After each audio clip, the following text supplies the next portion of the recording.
Esta parábola de Jesús tiene que ver con el reino de los cielos, título habitual que Mateo usa para referirse al reino de Dios.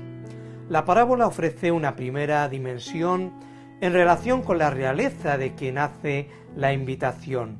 Se trataba de un rey y de la importancia del festejo, que era para celebrar las bodas del Hijo. Jesús estaba haciendo en la figura del hombre rey el Padre del cielo.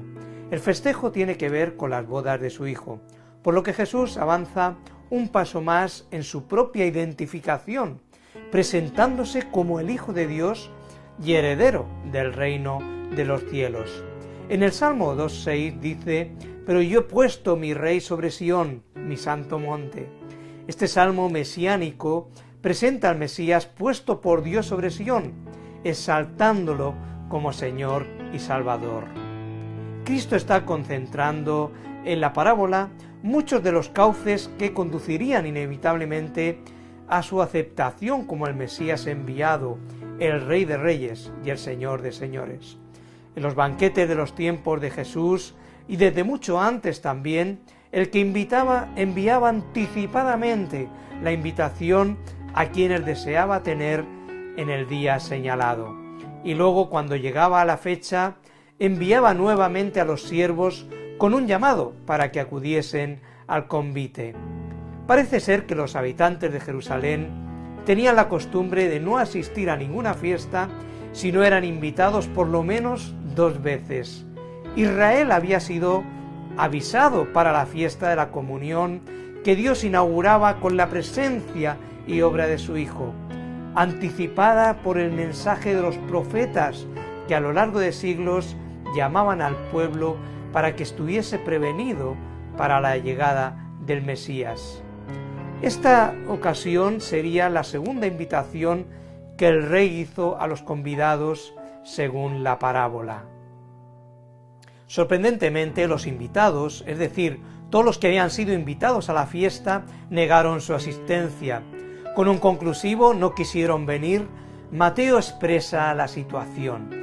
No cabe duda que en estos primeros invitados está representado todo el pueblo judío, a los que primeramente debía ser anunciado el Evangelio. Una tercera invitación se produjo ante el rechazo de los invitados. De nuevo envió otros siervos. En esta ocasión se les advierte que la comida estaba preparada y todos los arreglos hechos para la celebración. Mi banquete está preparado.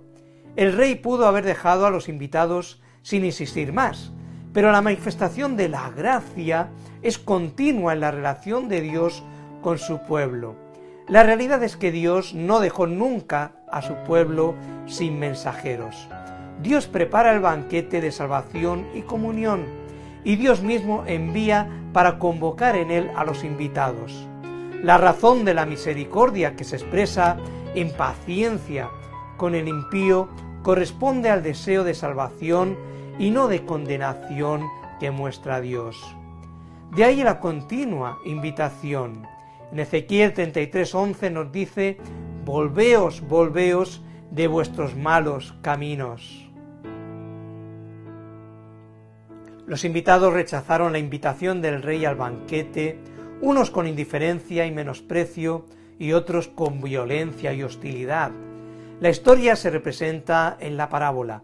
Dios había enviado continuamente sus siervos, los profetas, a Israel con la invitación para acudir a él, y fueron rechazados, algunos incluso muertos, cuando la palabra de Dios transmitida por ellos fue insoportable para aquellos que no amaban a Dios y despreciaban su gracia. Las invitaciones, como se dijo antes, simbolizan los intentos continuados de Dios para la salvación de su pueblo. El mismo Señor está incluido también entre los siervos que invitan al banquete preparado por el Rey. Sin duda, es el Hijo de Dios, el Rey de Reyes y el Señor de Señores, pero es también siervo. Esa era la dimensión de su venida, en el servicio supremo de redención y de búsqueda de los perdidos. Jesucristo vino a buscar y a salvar lo que se había perdido. Muchas veces quiso juntar al pueblo y llevarlo a la fiesta de la salvación y de la comunión con Dios, pero se resistieron permanentemente. La realidad de la gracia supera en todo a la ilustración de la parábola. Aun después de la muerte del Hijo, Dios dio oportunidades a Israel para su conversión. Y aquí vemos la ira del rey, pues tenía que producirse, y el rey se enfureció. Un enojo desbordante contra los que se comportaron con tanto desprecio y perversidad no podía demorarse. El rey había tenido paciencia, insistiendo en la invitación, pero el tiempo de gracia había concluido para aquellos despreciables. El desprecio y el homicidio trajeron como consecuencia una acción judicial definitiva, destruyendo la ciudad. Al castigo del rey se une también la reprobación total de quienes habían sido invitados, que son calificados como indignos de estar en aquel banquete. La boda estaba preparada y dispuesta para unos invitados que no merecían tal honor. El rechazo de los judíos hicieron del Mesías, les convertían indignos de recibir las bendiciones de la salvación y de la gracia que Dios había dispuesto para ellos. No eran dignos de ser los primeros destinatarios del mensaje del Evangelio. Sin embargo, el plan de redención no quedaría en un fracaso a causa del rechazo de Israel. Dios había determinado salvar, por tanto se disponía para hacerlo pese a la resistencia y rechazo inicial de su pueblo al Evangelio. La fiesta de las bodas no quedaría arruinada por el rechazo de estos invitados. Los siervos del rey recibieron instrucciones a modo de mandamiento para que acudiesen a los caminos, a las encrucijadas, literalmente a las salidas de los caminos, y convocasen a todos cuantos transitaban por ellos, invitándoles a la fiesta de las bodas. La gracia de Dios se manifiesta en salvación para todos los hombres. La acción de los siervos, habiendo salido a los caminos, trajo como resultado que la sala del banquete se llenase de invitados. Los que nunca hubiesen pensado en un privilegio semejante fueron alcanzados por los siervos y conducidos al disfrute del banquete que estaba ya preparado. La multitud no es selecta, es decir, de buenas personas, honestas y confiables humanamente hablando, sino de todas las condiciones. De ahí que se habla de buenos y malos. Y el calificativo aquí de buenos o de malos se establece conforme a las normas humanas de juicio. La bondad o la maldad humana no son elementos que permitan acceder a la salvación, tan solo la gracia, ese Dios, ese acceso a través de Cristo para todo aquel que cree. Esto es, todo aquel que recibe la invitación del Evangelio y la acepta. Una vez aceptada la invitación del rey, son admitidos a todos los privilegios sin tener en cuenta su condición anterior, porque hay un elemento común que los vincula: todos son pecadores, pero el Señor vino a buscar y a salvar lo que se había perdido. Como algo natural, el rey decidió visitar el lugar de la fiesta de bodas, completamente lleno de invitados, y el rey contemplaba el espectáculo de un lugar saturado de gentes que se gozaban y disfrutaban del banquete que les había preparado. El verbo que usa Mateo expresa la idea no sólo de ver a los convidados, sino de contemplarlos como un cuadro agradable. Todos ellos tenían vestido de bodas, y aquí surge una pregunta natural: ¿quién les proveyó de ese vestido? Hay uno allí que no tiene la ropa apropiada para esa ocasión. ¿Quiere decir que no tuvo tiempo para ir a buscarla? Sin embargo, el hecho que se destaca es el conjunto de todos los invitados que portaban ese vestido especial o adecuado para estar en aquel lugar, frente a uno que no lo tenía.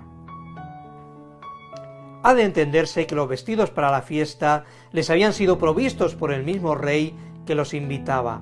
Ninguno de los llamados en los caminos hubiera podido acceder a la ropa que el rey demandaba para estar en aquel convite. La urgencia de la invitación es notoria. Los siervos acudieron a los caminos para traer a los que encontraron en ellos, porque ya la cena estaba preparada. Además de la urgencia, está también la condición de muchos de los llamados que no dispondrían de recursos para comprar los vestidos de gala. La suposición de que los vestidos fueron dados por el mismo rey se establece en lo que la parábola demanda en sí misma. Un solo hombre había venido sin vestirse adecuadamente para la ocasión. Pudiera suponerse que incluso rechazó ese vestido que le ofrecían para entrar a las bodas, de tal manera que, autosatisfecho de sus vestidos, desafiaba abiertamente la oferta y demanda del rey. En este caso el rey, el saludo que usó para dialogar con el que no venía vestido de boda es sorprendente. Pudo haberle reprobado desde un principio, pero no lo hizo. Le llamó amigo. Y ese saludo fue una verdadera acusación para quien no se estaba comportando como demandaba la condición de amigo. No reprende a los siervos por dejarle entrar de aquel modo, sino a él directamente por encontrarse así. No tenía pues ninguna excusa para estar de aquel modo. Estaba resuelto a no ponerse el vestido, señal de rebeldía contra el rey que lo convidaba a la fiesta. Presentarse sin el vestido de boda era manifestación de rebeldía contra el orden establecido, y era también una señal manifiesta de deslealtad al rey. La pregunta no tuvo respuesta, simplemente un silencio total evidenciaba que no tenía disculpa alguna que presentar. Estaba en aquella situación por decisión propia, sin excusa alguna. El sentido de la parábola es evidente. Aquel hombre sería arrojado del lugar de la comunión y el gozo a la soledad donde solo hay tinieblas. El pecador será llevado sin posibilidad de resistencia a un lugar donde la lejanía del rey será evidente y perpetua. En Colosenses capítulo 3 versículo 12 nos dice: vestíos pues como escogidos de Dios, santos llamados. Y en 1 de Pedro capítulo 2 versículo 9 nos dice: mas vosotros sois linaje escogido, real sacerdocio, nación santa, pueblo adquirido por Dios. Vistámonos con las nuevas ropas que nos han sido dadas a través de Cristo en nuestras vidas, agradecidos por la vida eterna que nos ha sido dada. Que el Señor os bendiga y siga haciendo esa obra preciosa en vuestras vidas.